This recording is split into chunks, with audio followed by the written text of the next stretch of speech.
Hi, welcome back to this channel now.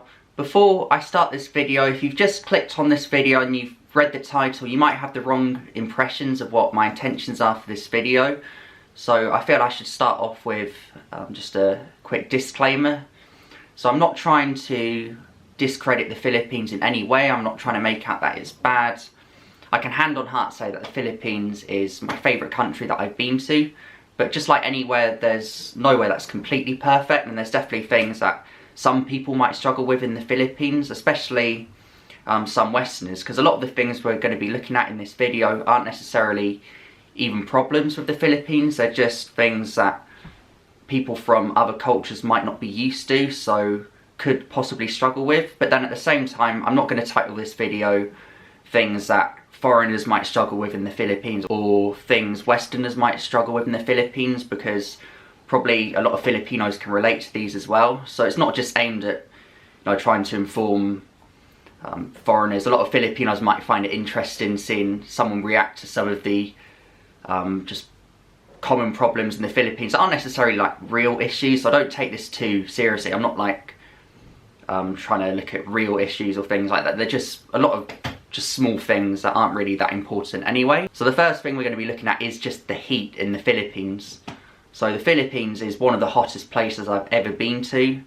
It can be really extreme, the heat sometimes there. I mean, obviously it's not always hot there, and it can be a bit subjective as well. Some people prefer the heat. In a way, I kind of prefer the weather there than in the UK. I like hot weather, but if you're not used to that, if you don't like hot weather, I mean, the Philippines probably isn't the place for you anyway. I mean, Filipinos usually cope with hot weather better than people from the UK because they're more used to it. But then at the same time, I think a lot of foreigners don't mind the weather at all because they're only there for a short time and they're on holiday, because they'll be going to resorts, they'll be going to beaches, they'll be swimming every time they feel hot. It's not like they just have to experience that day in, day out, unlike obviously Filipinos that live there, that have to commute to work while, going through really extreme temperatures. What I noticed as well, because the Philippines is so humid, when it's 30 degrees in the Philippines, it feels so much hotter than it is when it's the same temperature in the UK. I mean, last summer in the UK it got to over 30 degrees, which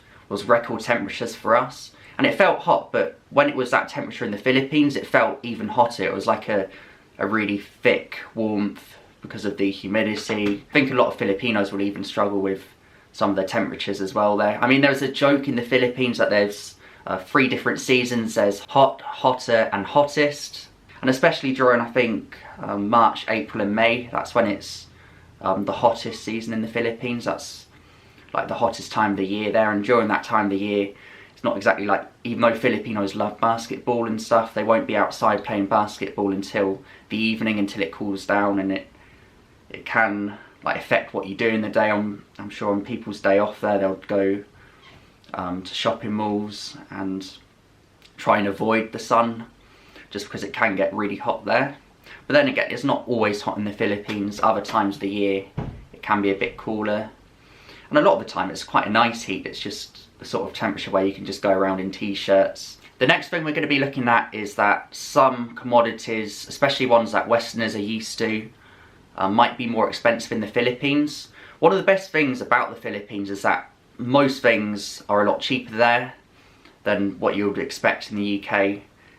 But then there are some things that are surprisingly more expensive in the Philippines, especially cars, certain foods. If you wanted to try and have the same foods as what you'd have in Europe, it could be more expensive in the Philippines. Certain electronics, furniture, fridges can be a lot more expensive in the Philippines, especially with a lot of meat as well. I was quite surprised at some of the prices of meat in the Philippines, because I thought that basically everything would be cheaper there, but then there are definitely some things and some meats that are more expensive there, especially pork, because there was an outbreak of, I think, swine flu there, so it obviously meant there's a lot less pigs now, so a lot less pork. And it's made the meat quite expensive there, especially if you look at the average Filipino wage. Not only is it more expensive if you're going to directly compare it to the prices in Europe, but look at the Filipino wage, it's really expensive for people there, let alone not just for tourists. If you wanted to try and buy the exact same food as what you'd get in Europe in the Philippines, then it'll definitely be more expensive. I'd recommend anyway you just try local Filipino food because it's really underrated. There are some really amazing Filipino dishes that I'd recommend to anyone. But then I understand if you're in the Philippines for a long time and you might want different foods. If you wanted to try and get the same foods as what you would get in other countries, then it definitely could be more expensive.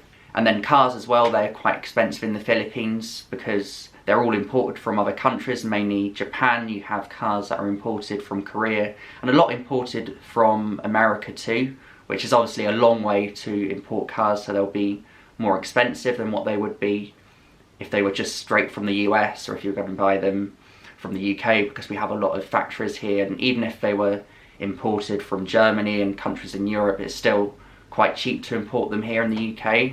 So it does make sense that cars are more expensive there. But to be fair, you don't really need a car in the Philippines. You only really need a bike. They're not too expensive at all. And you get to avoid a lot of traffic as well if you just have a bike and not a car.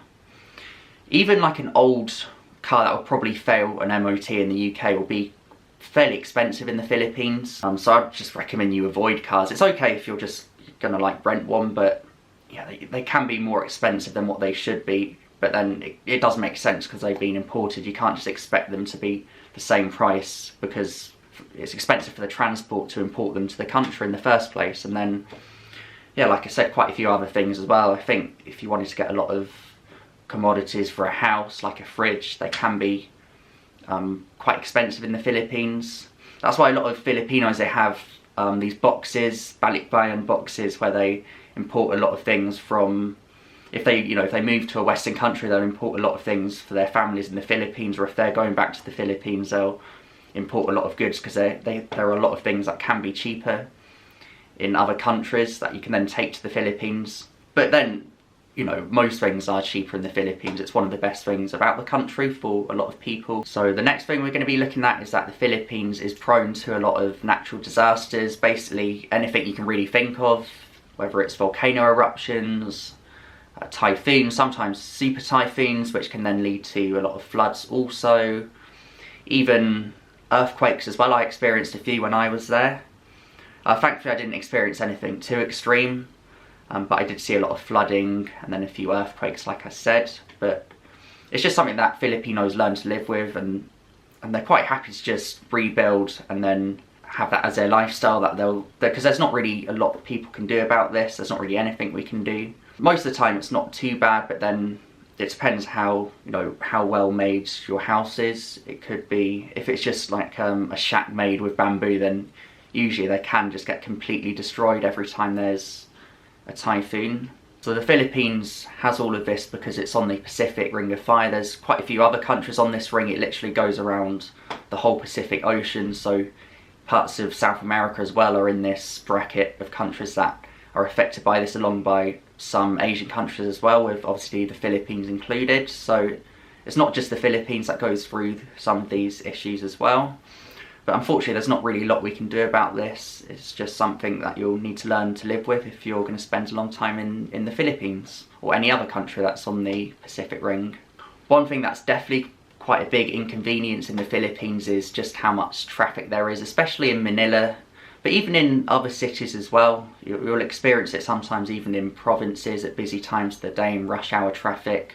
Before going to the Philippines I thought it was bad here in the UK during rush hour, but it's just a different level in the Philippines, especially in Manila, because there's a lot of overpopulation there. A lot of people move up from provinces to try and get better work opportunities in Manila, and then just because there's so many people there, there's going to be a lot of traffic there, and it's probably one of the worst in the world in terms of traffic and in terms of just how densely populated it is in Manila. But then it's not just for Manila, this can be a lot of traffic in other cities and other parts of the Philippines too. And that's why I said earlier it's good to avoid cars. If you have a bike, you can just avoid all the traffic and get to places a lot quicker. Talking of transport, another thing that's probably worth mentioning is just the size of local transports in the Philippines. Like the two most popular ways of getting to places is either in a tricycle or a jeepney, which are designed for Filipinos, for the height of Filipinos. If you're tall like me, you'll struggle to fit in a jeepney. You'll have to crouch down a lot,